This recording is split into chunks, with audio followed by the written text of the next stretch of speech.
Hi, my name's Patrick. I'm part of the team Piday in the unit Building IT Systems for study period 3. Our project is an automated watering system for your plants. This works a little bit differently to your automatic watering system, as this has smart features which detects temperatures and moistures and waters the plant according to those conditions. The way this is hooked up is first of all we have the Raspberry Pi Zero, a couple of sensors, which is the humidity and temperature tester and the moisture sensor. Added to that we have a motor driver which we use to drive the pump, which is connected to the Pi and straight to the pump, which I've put into this watertight container for now, just for testing purposes.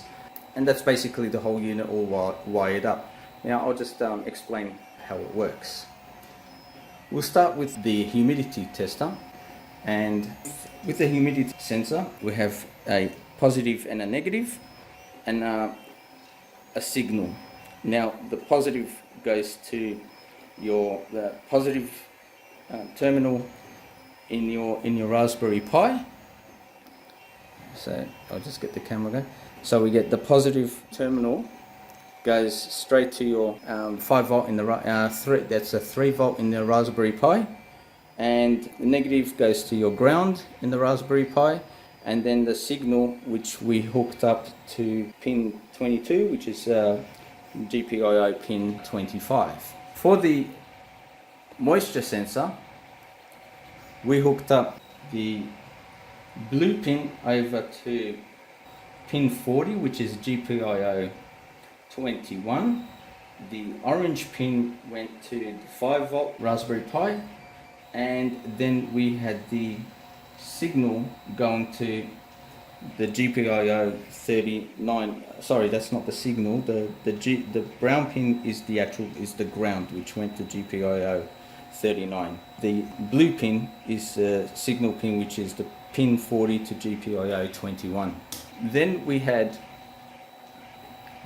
the motor driver. Now the way the motor driver works is it regulates the power to the motor, but in this case it's the water pump. So the water pump runs off these two terminals here. Now this motor driver has two terminals, so this is a dual motor driver. So if you've got like a robotics or something robotics and you want to run two wheels, this is ideal for that sort of a project as well. But in our case we only need one terminal because we only need to run one water pump for this project. So a red terminal which goes to the positive of the water pump, and the black goes to the negative of the water pump. In the center we have the power that goes to the power source, which is the battery power source here.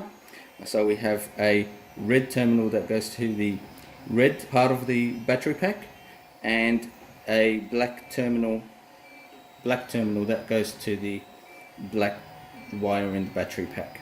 We also have a black ground that goes directly to the ground in the Pi as well, and that's the water pump circuitry all sorted out there as well. Now the way this system is supposed to work, it senses the humidity and temperature, and it waters the plant according to those conditions. So let's now that it's all wired up and ready to go, let's boot her up and test her out, shall we? Now that the Pi's booted up, we'll just open the software, run the program,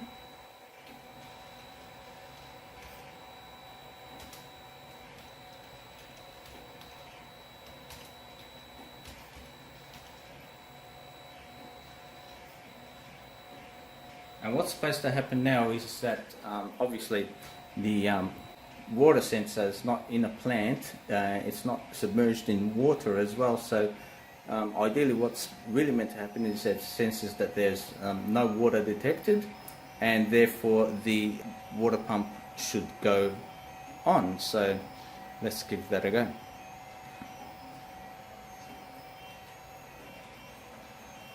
There you have it.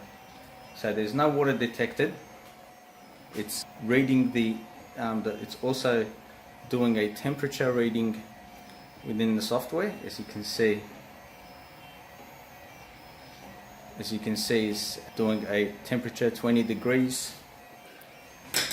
There's a 20-degree temperature, humidity of 65%, and the heat index is 75. So no water detected. Turning water pump on, and it turns the water pump on for 5 seconds. Time depends on whatever the humidity and temperature is as well. Now, if we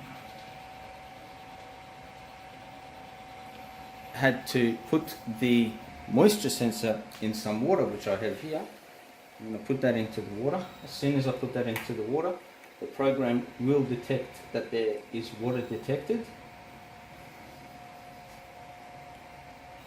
and it will turn the pump off. So as you can see, it's detected, it's saying there at the bottom, water detected, turning water pump off, if not already off. If you look towards the pump is clearly off. So there you have it.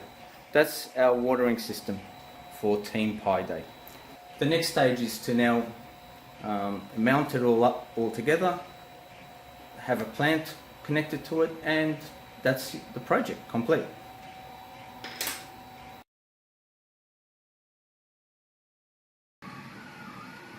Okay, I've connected everything up now into the casing, and we're just waiting for it to load.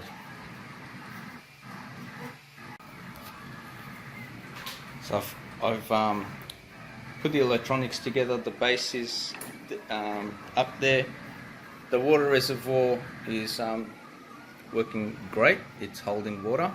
I've got the pump in there, as you can see, and now I'm going to place the actual plant on top. I'm going to have to turn the video off and put it together because I need both hands, and come back. Okay, I'm back. I've got the plant all hooked up, all set and wired and ready to go for testing. Alright, so just to go through this again, we have the electronics, which is housed in the base over here.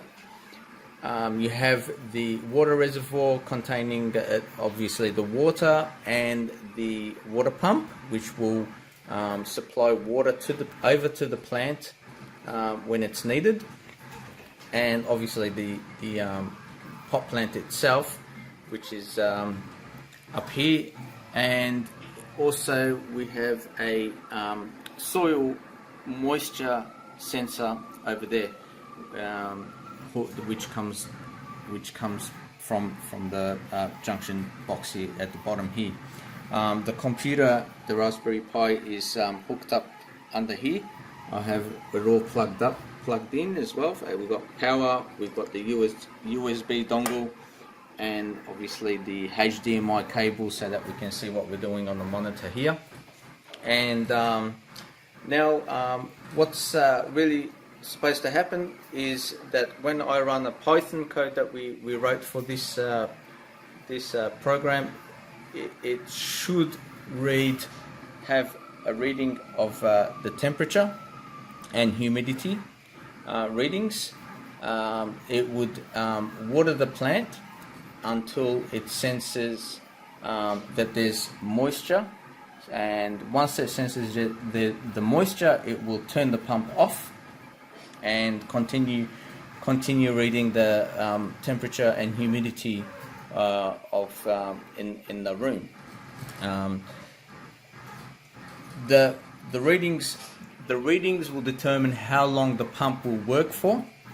So in other words, if it's really hot or the humidity is high, rather than pumping water for a set, say for example 10 seconds, it'll run the water for longer.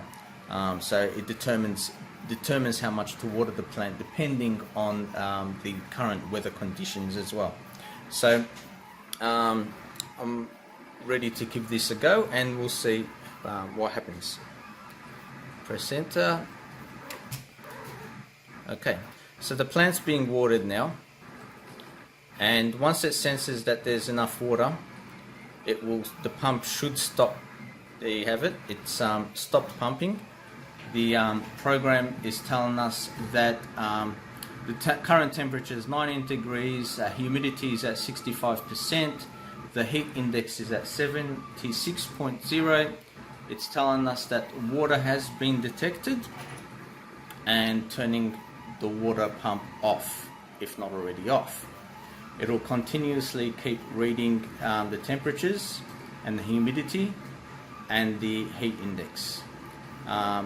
Then it checks the moisture sensor. As you can see, it's saying that water is detected, so it's turning the water pump off if it's not already off, right? And it'll just keep repeating this process up until when water is not detected. Once the soil is dry again, it'll say something like turning the water pump on, and it'll water the plant, and then obviously it'll detect the moisture sensor will detect the moisture, and it'll turn the pump off, and then continue the cycle all over again.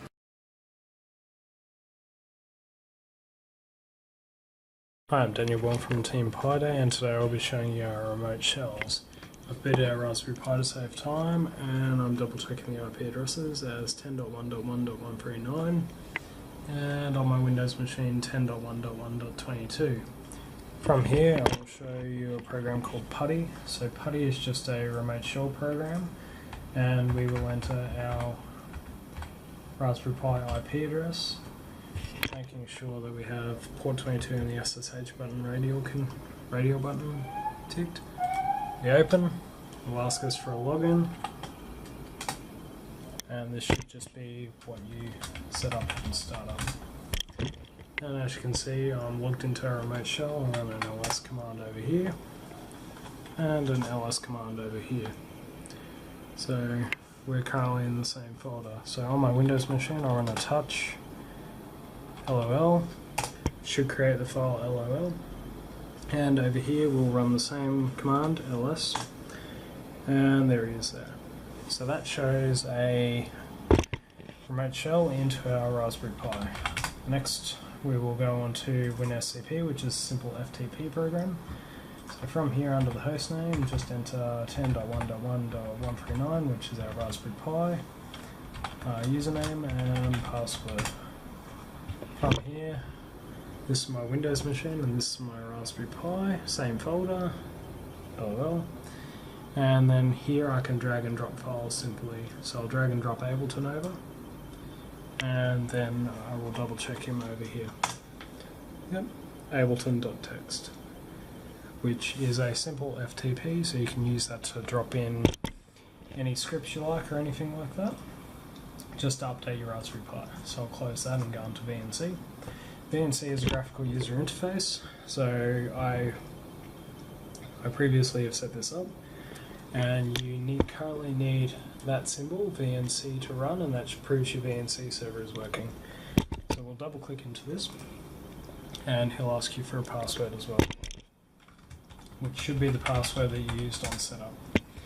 And there's our live screen view of our GUI interface, since it's easy to get lost in the command shell. So I'll drag this terminal screen around, and you can see him being dragged around side by side. So this is a live view, unlike Piday and WinSCP. This is a live view. Thank you, and that is our remote shell capabilities.